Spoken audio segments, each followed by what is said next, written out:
All right, so it's April 16th. Haven't really posted a whole lot, even been sporadic, just getting off my butt and getting the last Donkey Kong up.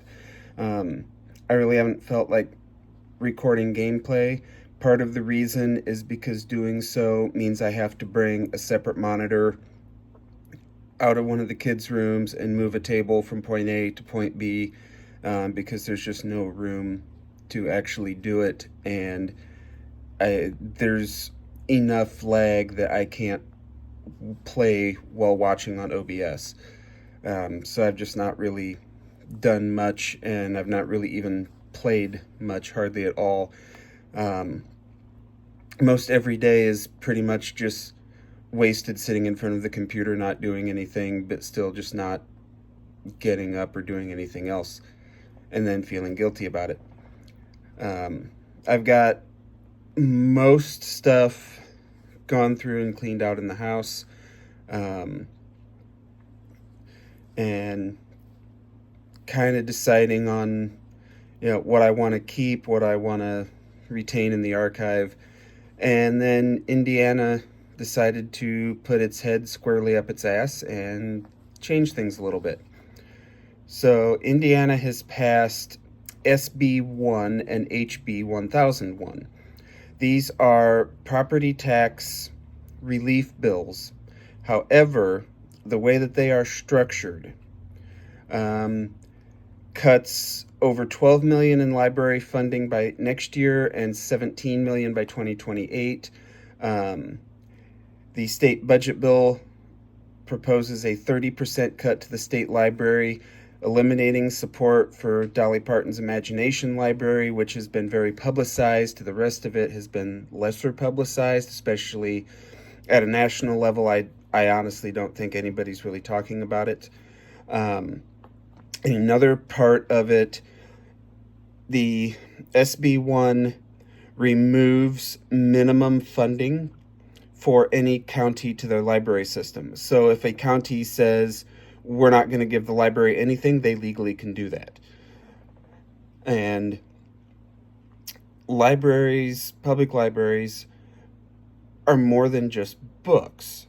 They are a place for low-income families, rural families, homeschool families, homeless, low-income, to have a place to be.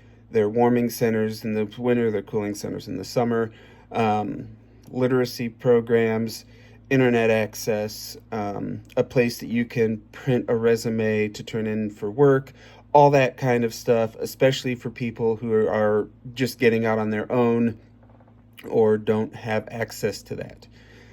And that goes away. That's a big deal. The other thing is that Indiana also just passed a law criminalizing homelessness and allowing and authorizing and encouraging local police to arrest people either caught sleeping in their car or sleeping in public. If they deny to be taken to a shelter, they are charged with a Class C misdemeanor. Class C is not a low-end misdemeanor, that's a mid-level misdemeanor. So this is kind of looking like, honestly, there's two sides of looking at this. They're trying to make people stupid, they're trying to get people in jail, they're trying to take away places for people to go, ruin people's quality of lives. I think this is also a little bit on the other side to what I've talked about on the channel with the murdering of physical media. Our library on launch day had a wait list of 43 people for the new Hunger Games book. At not even an MSRP, but at the normal discount that most people are selling at, those books are $20 a piece. That's almost $1,000 that publishers did not make because the 43 people will, when they get done with it, get it from the library. And that was for the ebook. That's not even including any physical checkouts. You multiply that times 93 counties in Indiana alone, plus all the other libraries nationwide, that is a lot of money that they are losing. Publishers are attacking physical media because they cannot control it. Publishers are also attacking libraries' rights to loan digital or ebooks. it's coming together more and more. Lawsuits against libraries trying to block the right to loan ebooks, plus criminalizing homelessness and trying to cut library funding at the same time. They're not trying, they did cut it. We are the custodians of physical media. It's very, very unlikely and difficult that they would start coming after individual people collecting physical media because they can't prove that we're doing anything illegal. It is our right to buy and own the items. They will, if they get rid of libraries, anything is on the table at that point. I mean, you shut down Goodwill because Goodwill takes donations of books and resells them and doesn't give the publisher a cut. How far does it go? And people say, well, that's dystopian future. That will never happen. Well, look at the rest of the stuff that's happening in this country right now. And this is just one very, very small and unknown part of it that could have very long-lasting drastic implications. Especially if there is some kind of disaster, and where future generations are headed right now, they're not going to know how to do things like garden, and they're not going to know how to do things like sewing and cooking and all of that because that's not being taught. So I am reorganizing and refronting the archive and library, and have been working on that and have it to enough of a point to post an update, kind of like a baseline, so that I can post updates as I keep going with it.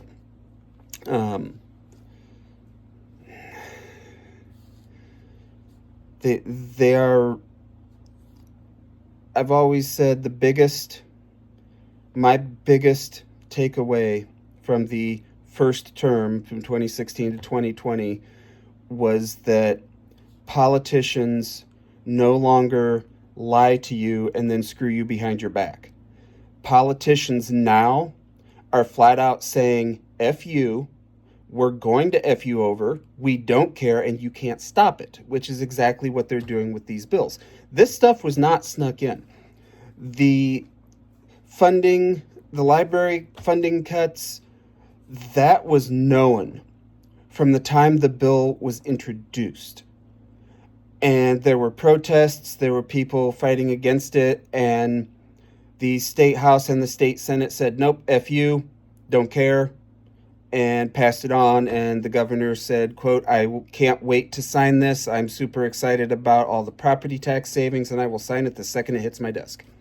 It will average a $300 per year property tax saving for each household in Indiana.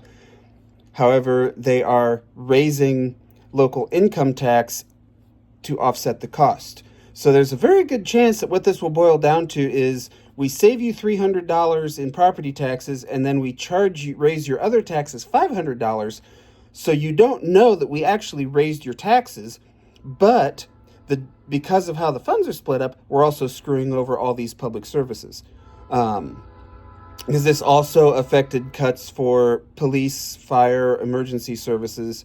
However, what I see, they're in like the same bucket as libraries. So of course, libraries are not going to get funding priority over emergency services. And I don't remember, there was a couple other things in there too. So, we're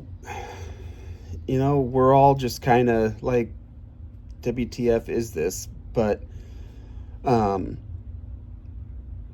haven't decided what I'm going to do with location. I really should wait until the kids are a little older.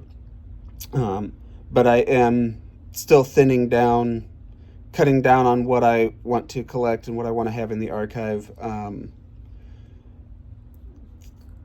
Being careful with what I spend, making sure debt is completely gone, and just try to, do that kind of stuff.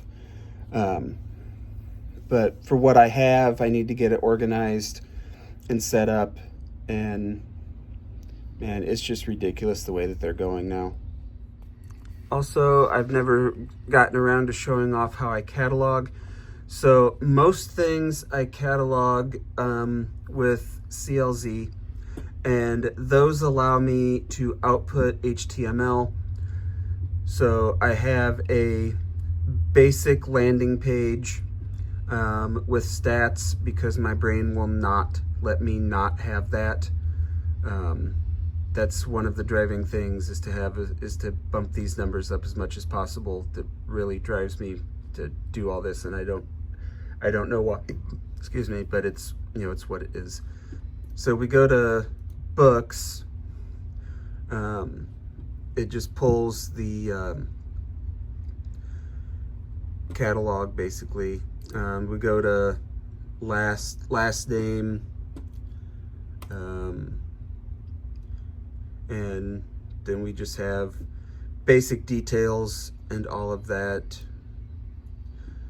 And there's a couple reasons that I'm doing it this way. For one, even ChatGPT doesn't understand what I want to do when I try to explain how I want to do like a library catalog, or set up like an intake form that I can do that without having to do all this by hand by HTML. I also have never been able to just figure out like this in an HTML. Never been able to actually figure out spacing. I can do it in Word in a table, but that won't scale to the size of the page. And what I want to do, since I have an old Windows XP computer, I want to be able to run this on a vintage computer and have my catalog on a vintage computer. I am not doing Windows 11.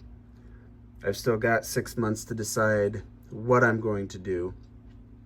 It may come down to that I do just all like everything other than generic web browsing on my phone and just do like my generic base stuff on Windows 10.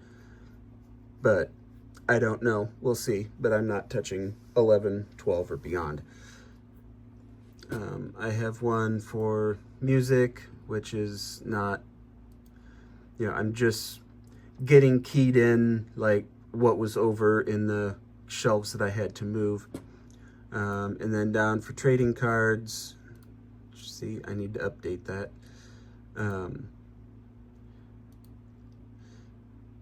I've added some new cards to my the 71 set that I'm building. But it's a photo front and back description. Generally collecting complete sets. That's an archive. That's not what most people are going for with how messed up the card market is nowadays. So complete sets going for like train of thought gone, no clue what I've been talking about. Okay, so we're gonna do a quick tour of this mess of the room, because I've been getting stuff positioned and haven't put stuff away and cleaned up yet. So this over here is the book side. These are the Room Essentials bookcases from Target. The reason that I use these is because the fixed shelf is right here in the middle. Walmart's fixed shelf is down lower. The problem with that is that the 5-shelf bookcase is limited to 5 shelves. With the way these fixed shelf is, I can run 3 shelves on top and then add another one to turn it into a 6-shelf bookcase, and I can store 6 full rows, and then I have the middle row is big enough for binders and oversized books and such like that. Whereas with the Walmart case, down at the bottom it's going to be 2 shelves, and it would only be good for the tall books or binders, which I have more of the standard size books than I do the big books. And I just don't care for those as well. I have the dividers in between so that I can put sconces on them, because without those, this is extremely dark in this corner. These are very cheap at Menards. They're like 12 bucks a sconce. But having it without them is just a lot darker. Excuse me. So the plan is to throw another break in here and then bring another bookcase in. So we'll have 4 of the full-size bookcases. And then this 2 shelf, I learned today, Walmart does not make these anymore. So this will get to go away. I'll grab 2 3-shelf, or I have a 3-shelf bookcase from Target, so I'll grab another one to match it. And then those will run underneath the TV. And that will have the trading cards stored in it. And then I'll be able to have the PlayStation and that stuff as well. And then eventually I want to move my computer desk out of the way, and then we'll finish out the rest of the wall with full-size cases.